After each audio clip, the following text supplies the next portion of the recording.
gypsy moon, I wandered near and far, looking for the mystery beneath the northern star, looking for the pot of gold at the rainbow's end, hoping that I find it soon beneath the gypsy moon. Hi, this is Jan Lewis. Welcome to be my guest. We have all the way from Connecticut. I believe she's from Cheshire, Connecticut. She had quite a drive. Peggy, was it an hour and three quarters, right? An hour and three quarters. This is Peggy Gaffney, and she is the author of If You Love Dogs and You Love a Good Mystery, Fashion Goes to the Dogs. And it's a Kate Kilroy mystery. What an adorable cover. Did you pick this out yourself? Pick it out. I designed it myself. You designed that yourself? I raised the dog. So you are my dog. Self-published, Yes. as well as self-designed. Yeah. I can't tell you how many authors come in. They're self-published, but they gave someone else the cover Oh, to no. design. I did it all. You did it all. I do it all. Peggy, this is adorable. How did you come up, besides having these dogs, you raise, what are they again? Samoyeds. Samoyeds, the big white fluffy dogs. Right. They're the oldest breed in existence. Why is that? They had some explorers. They come from the part of Northern Asia, Russia, Norway, above the Arctic Circle. And what happened is they developed without many changes to the breed over the years. And the people who raise these dogs raise them as reindeer herders. So they're very calm, cheerful, they get along with everybody. Mm-hmm. They do shed 365 days a year, but and they do bark because, of course, if you have a white dog and he's on ice and snow for most of the year, you don't want him to sit there quietly while you walk by 5 feet away. You want the dog to be, if he hears a person, he will bark. And so Sammies do that. So if you don't like barking and you don't like hair shed all over the house, other than that, they're the best dog in the world. Well, I know I was sharing with Peggy that years ago when I worked as a nanny, I believe my first nanny job was with a family down in New Canaan, Connecticut, and they had a Samoyed. And they called him Spitzy or her Spitzy or Fritzy. Something like that. Something like that. So Yeah. Peggy, this is your first book. You got the next one coming out. Paul, if you can zero in on her. This is Fashion Goes to the Dogs is up. That's the one I have right in my hand. That's the one now. That is the first one. Yeah. Which introduces the characters. My books are not so much mysteries as suspense stories, which is sort of unique. So Yeah. I'm not writing a cozy. No. And Puppy Pursuit is the second story in it. And when this first one came out, someone said, it's suspense for the dog lover. But then they read it and somebody said, think of Die Hard meets Best in Show, and you'll have the book. Yeah. Because it takes place, Fashion Goes to the Dogs takes place when Kate Kilroy, who has grown up since she was 7 years old, she comes from an Irish family living in central Connecticut, and the family is all mathematicians. She has 4 brothers and herself. And her father and her grandfather and her mother are all mathematicians.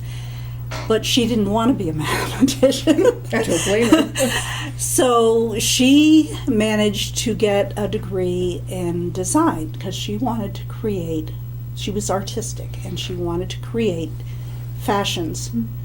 But since she had been showing dogs on the circuit since she was 7 years old, and here she's suddenly 24 years old, she established her own line of patterns.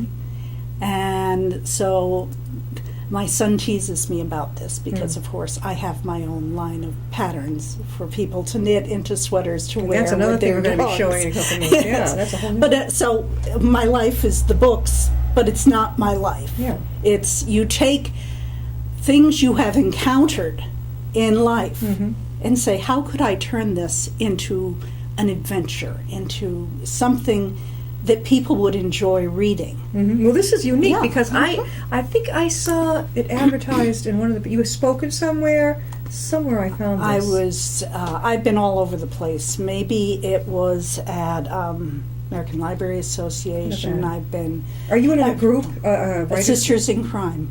Ah, that's how I found you. That's it. Sisters Online in Sisters in Crime. Crime. Yes. What? How long did it take you to write this? That one took over 2 years, and that's version number 4. Yeah. Because version number 1, you wouldn't recognize it as the same book. Yeah. But luckily, I had been writing the nonfiction, the knitting books and whatnot, and got tired of it. And I said to myself, when I was in college, I went to Southern Connecticut and New Haven, and when I was there, I had an advisor for 4 years who was a gifted best-selling writer who taught. There was a group of a dozen of us that were sort of the writing contingent that went through 4 years together. We all got teaching degrees because then, if you went to Southern Connecticut, you got a teaching degree. What did you teach, by the way? Let me see. I have taught elementary school, I have taught junior high, and I also have a library degree, so I was a school librarian, and I've also been a public librarian, and I've been in the university. I was out at UCLA when I was putting my ex-husband through Caltech. Are you still UCLA. working, Peggy? No, this is my job now. This is it. Yes, I took early retirement when No Child Left Behind came in. I went to the superintendent and I informed him that this child was left behind, and he said, "You can't leave. You do all the teacher training." And I said, "Das Vidanya." What did that mean? Like, I know what No Child Left Behind. What did you felt like? What it was is it reduced education to standardized testing. I hate that. Unfortunately, what it also did was it took time away from teaching to test prep. Now, it made for an entire generation that was good at filling in little circles. It did not make for an educated generation. Or creative. And my last 12 years, I was a teacher librarian. I had 2 schools I worked in, and I had 835 students every 2 weeks, kindergarten through 5th grade. And what I would do is, because I had grown up when, if you had 1 or 2 kids below grade level, you really worked at it because that meant you were failing in some way. Now, if you have 1 or 2 kids on grade level, the teachers are skipping down the hall. Oh, yeah. And what it was I started to say, okay, to my students, I don't care if you're in 3rd grade, you're going to learn how to write a term paper. Yeah. We're going to teach you how to do research, and we're going to teach you how to use a computer and how to use encyclopedias. They loved it. They did. Yes. But most of the kids now don't know how to do cursive or, Yeah, they don't teach cursive. They haven't Or taught art. handwriting. Even art is Or going. art, or music. And I taught music too for a while because I was an art and music minor and an English major. But it was a matter of, I'm 3rd generation as a teacher, so education was everything in our house. And half of my cousins and my sister and all this sort of stuff, we're all teachers. So it was a matter of just going in and saying, okay, this is what I expect you to do. This is how you do it. Right. And I will collect the papers, such and such. Yeah. And teachers went on the warpath. What do you mean? He wanted to go to use an encyclopedia instead of finishing his ditto sheet.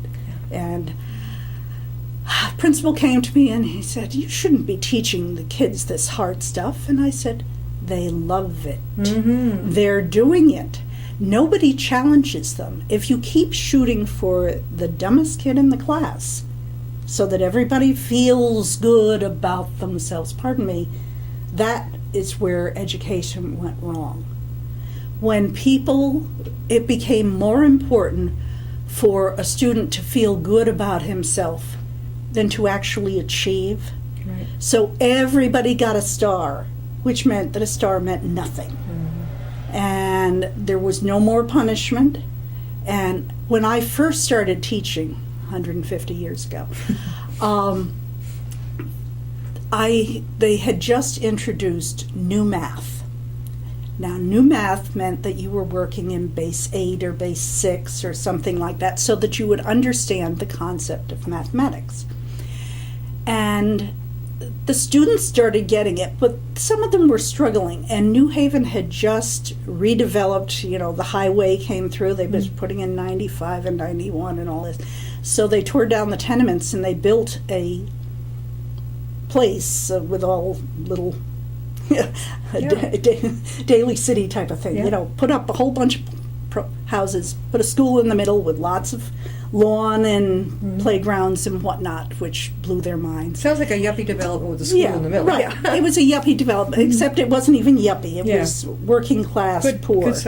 Just good, solid people who had jobs and wanted their kids to be better off than they were. Sure. And so what happened is that I invited the parent. I sent a note home saying, any parent who needs help working on homework with their kids, I will come early on PTA meetings, which we had twice a month, and then I would stay late for anybody who needed we help never in were this. given that. When my son, when he was at school, no teacher ever said to me, well, I'll be there to help you out with him. Well, it was a different, and also I had grown up surrounded by teachers. And so teaching wasn't just a job. Teaching was a vocation. Making sure that they learned, that they cared about learning, that they grew as people. And I had 45 parents that came back every single time I gave that class. I'll bet.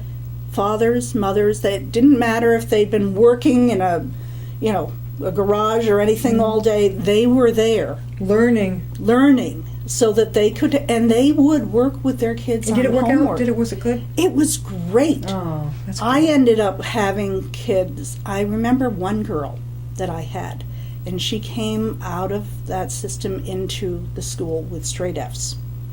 This was when I was teaching 6th grade. And she had 2 inches on me, big black girl. Oh, yeah. And her parents were long gone. She was living with her aunt. Her aunt said, I can't do anything with her. The principal had her, the principal they assigned to the new school had her at an old school, and she said, oh, she's hopeless. And the first time I dealt with her, I said she had messed up her desk. This was it. And I said, clean it up. She said, no, send me to the principal.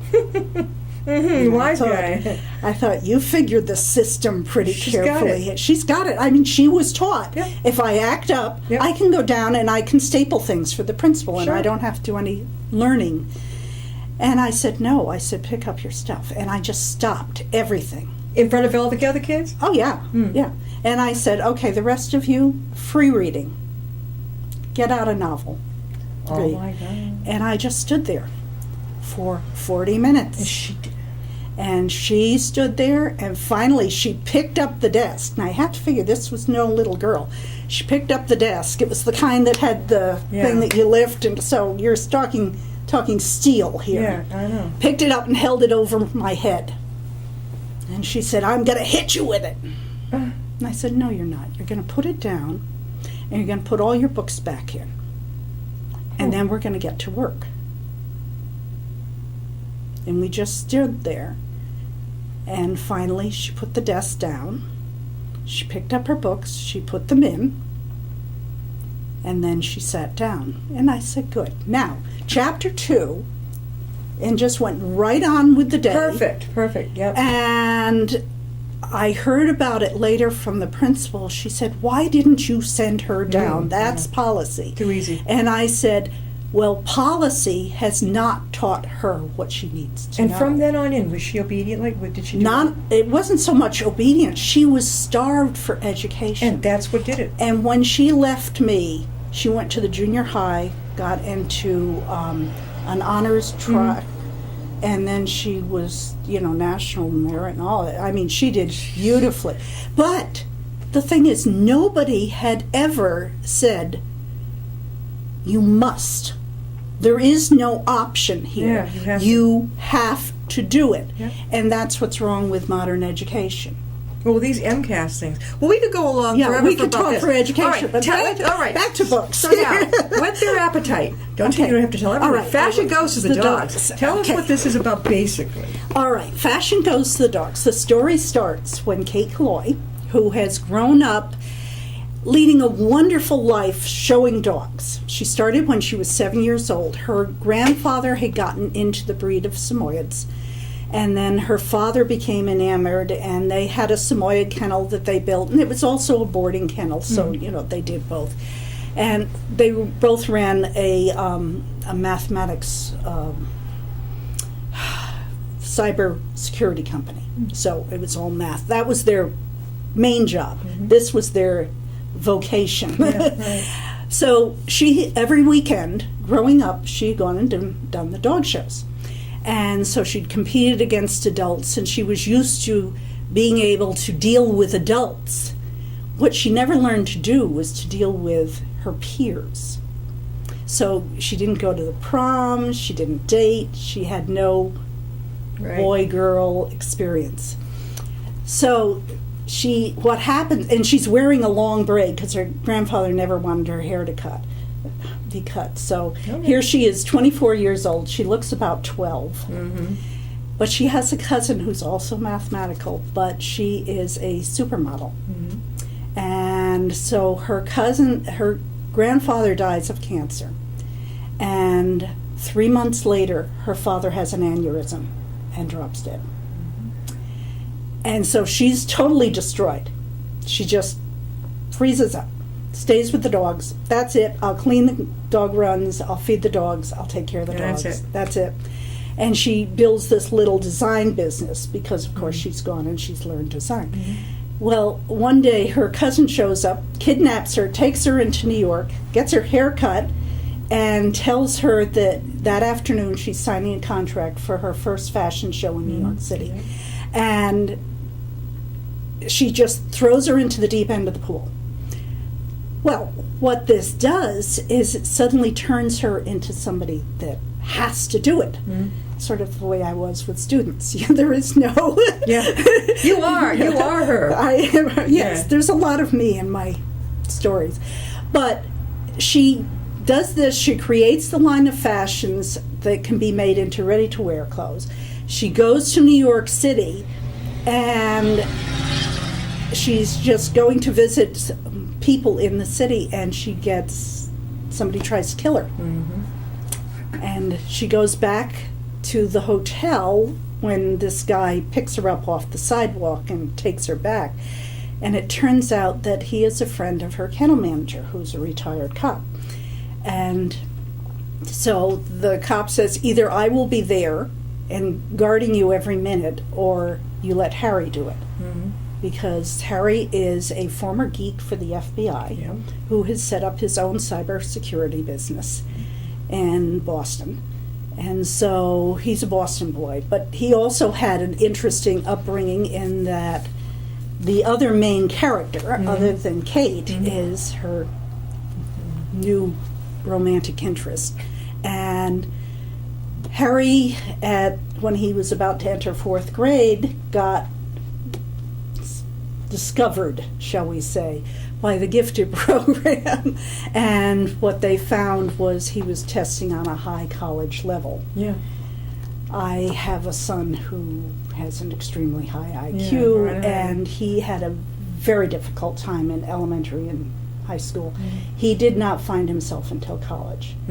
I sort of wrote Harry's background as what I would have wished I had. We don't want to give it away, though. We don't give the whole thing. But no. But anyway, so Harry grew up. He went to Caltech for a program, and he's a super brain.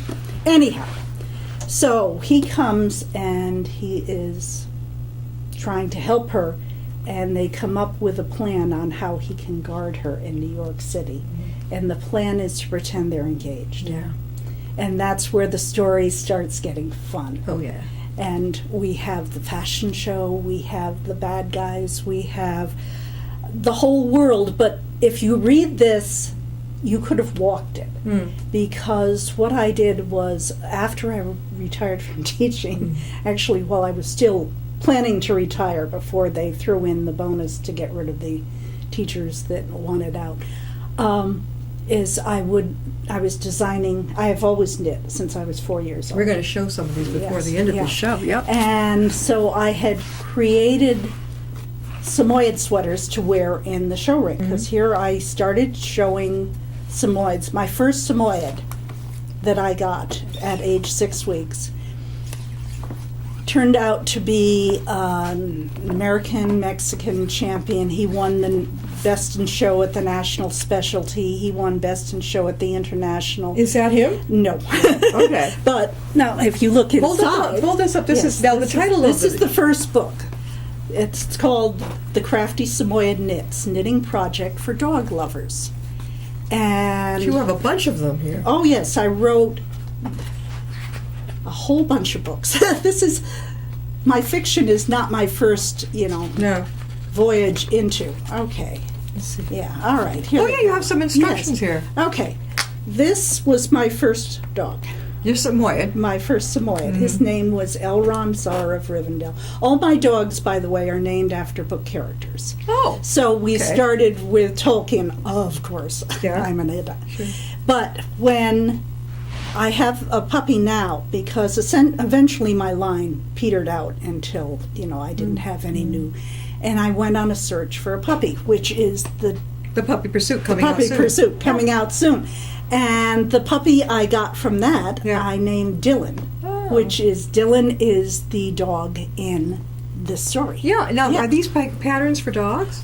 These Or no? are patterns. Here, let me show you what For just they knitting are. all kinds of. Yes, yes. Oh yes, they're for Oh, dogs. yes. All kinds of patterns. These are all kinds of patterns, Yeah. and they are patterns for people to knit onto sweaters. Yeah. Sheep. I see the sheep. Sheep, ducks, this is herding reindeer. How many dogs. books of these? 1, 2, 3, 4. I have 6. 7 dog books, because I sent you the poodle one. Okay. And let me see, we have Samoyeds, which I did first. Okay, Labrador. Then Labs, which is the most, there are more Labs than Oh, yeah. Carter has little pills. Oh, Then Newfoundland. Newfoundlands, I've got Goldens. Kitten. I'll save this one for last. Oh, kitten. Oh, Yeah. Goldens, Bernese Mountain Dogs. Yep. I had Corgis, both with and without tails, and the Poodles. And then the cat people came to me, so I did one for cats. I love that. A knitting for a And- cat. Will a cat stand? Well, I for- did. Will they stand for wearing something? No, you don't knit them for the animals. Oh, that's you right, okay. wear them. Wear 'em. So I have these lovely little sweaters with cats Yeah, on them. yeah. And I did 12 different breeds of cats. And then the llama and alpaca people came to me. Oh, here we go. And I did them a book, All and the they llamas. said, well, we've got yarns. How So about the of horse course. people? They tried. I stopped. my arm was getting tired of Before we knitting. forget, Maggie, Yeah. how can they get copies of your Fashion Goes to the Dogs? Amazon is usually the quickest, Mm-hmm. but it can be gotten at Barnes & Noble. It can be gotten, Okay. it's around. But if you go to peggygaffney.com, Mm-hmm. there's a direct link there. Plus, that's the website for the books, Mm-hmm. and it tells you when the new one's coming out. And since I'm writing book 3, and I hope to have it out by the end of the year, Yeah. That's that okay. will... Peggy Gaffney got easy to remember. If you can remember Peggy exactly. Gaffney, it's peggygaffney.com. Puppy Pursuit is coming. It's just about out. It'll come out in September. Okay, and then the next and then the next one, hopefully Christmas time. What would be what's the topic title? It's called National Security, and it takes place at a national. And a national is the gathering annually of a certain breed. Mm-hmm. And I used my last national I attended, which was last year, and we had 650 Samoyeds. So it's for 1 week, all of these people, it's compete. It's like the Olympics, only it's down to one. Yeah. And since I had won that years ago Yeah. with my first Samoyed, you sort of have creds when you walk into a situation like So this. you've been to the dog shows. It's been my life. So writing Kate Yeah. was easy because I've walked the walk and talk. I have been raising Samoyeds for 48 years. Were you, as a child, raised around dogs? Mostly mutts, this sort of thing. They're good, though. Yeah, Heinz 57s. Yeah, my father had a dog. Then we got an Irish setter that my mother gave away because it took all the diapers off the clothesline. And How about a Basset Hound? They're my favorite. Oh, they are so laid back. Oh, that's why I love them. But the nice thing about Samoyeds is they have no oil in their coat, so there's no odor to the dog. I mean, they have no odor. I remember at the all. one that, they had. Yeah, but hounds, your sporting dogs, they have a very oily coat because, of course, they meant to go in water. Right. And A Basset can swim into water with his little legs? well, they sort of They go after the bunny rabbits. They go after the bunny rabbits, but yeah, a Basset could survive. But it's a matter of each breed is trained for a specific thing. The Samoyeds tend to do everything. Yeah. Yeah, they herd, they do everything. But So we've been talking with Peggy Gaffney, and we've got to wrap it up here. She has Yeah. written the book Fashion Goes to the Dogs. Dogs. A Kate Kilroy. Kate Killoy. Kilroy. You know something? Yes. Aren't they both Irish? Kilroy? Yes, they are. Are you Irish, Kate? Yeah, both sides. Yeah. I mean, she's got the map of Ireland, Kate right? Killoy was my grandmother's name. Oh, that was her whole name. That was her maiden name. Oh. That was her And so these maiden books are name. basically dedicated to her. They are. Thank you, And- Kate, for coming on so much. that's Come out. Let me know when the next one comes out. Puppy Pursuit. you. I know it's Puppy's on Pursuit. We'll get you on, and we'll have more of then- these dogs. Yeah. All they have to do is go to peggygaffney.com. PeggyGaffney.com. We'll see you next.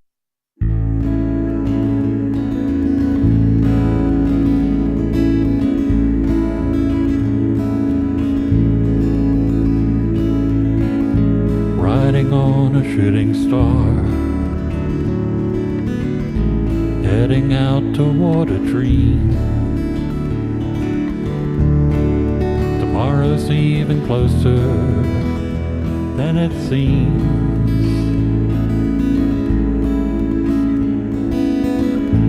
Moving through the cloudless sky, heading out toward the moon. I am dancing to the lunar tune.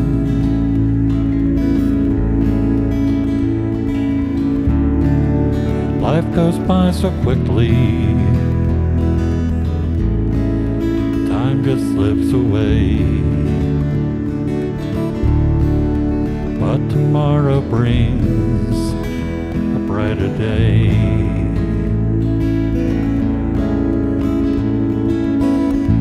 Soaring out among the planets.